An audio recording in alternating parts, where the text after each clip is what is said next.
Odin and his thrones across the realm. In the highest seat of Asgard, Odin sat upon Hidskialf, the throne from which no realm is hidden, but his face was not bound to one shape, nor his crown to one realm. For Odin reigned in many worlds, and each realm saw a different King Odin in Asgard, the sovereign of wisdom.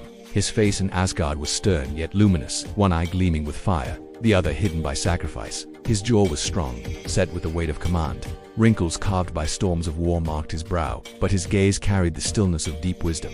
Here he wore the crown of sovereignty, his visage the very image of divine authority. Odin in Midgard, the Wanderer. In Midgard, his face changed. The crown was gone, replaced by the hood of a wanderer. His features were weathered, as though carved by long roads and endless trials. His beard grew untamed, and his one eye glimmered, not with command, but with mystery. When men looked upon him, they saw not a god, but a weary traveler, yet in the lines of his face burned a hidden knowledge, testing those who dared to meet his gaze. Odin in Svartalfheim, the Lord of Secrets in the deep caverns of Svartalfheim. His expression hardened, his face was shadowed by the glow of molten forges, his features sharpened like the blades the dwarves forged. His mouth was tight, his eye cold and calculating, a visage that revealed nothing but promised everything at a price. Here, his crown was iron, and his face the mask of one who deals in secrets. Odin in Jotunheim, the breaker of pride. When he strode among the frost giants, his face was not hidden. His features became fierce, his eye blazing with defiance. His beard shimmered with frost, his brow heavy as a storm cloud, his mouth curved into a half-smile, not of kindness but of challenge. Here the giants saw a face carved from thunder and ice, the visage of a king who would outwit them with cunning sharper than any blade. Odin in Vanaheim's the Peace Weaver among the Vanir. Odin's face softened, his eyes shone with patience, and his mouth was calm, carrying the trace of a smile, not of mockery, but of peace.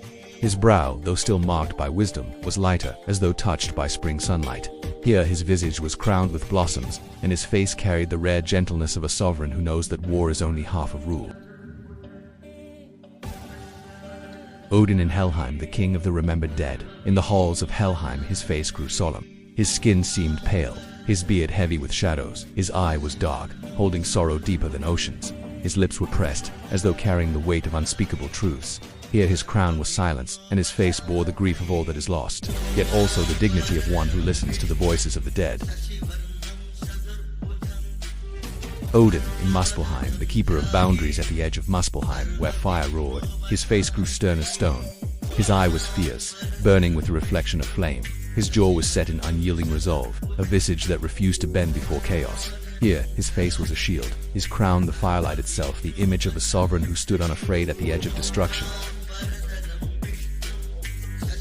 Odin in Niflheim, the Lord of Memory. In Niflheim, shrouded in mist, Odin's face appeared ancient. His beard was heavy with frost, his features softened by the haze of memory. His eye was distant, not fixed on the present, but gazing into beginnings long forgotten.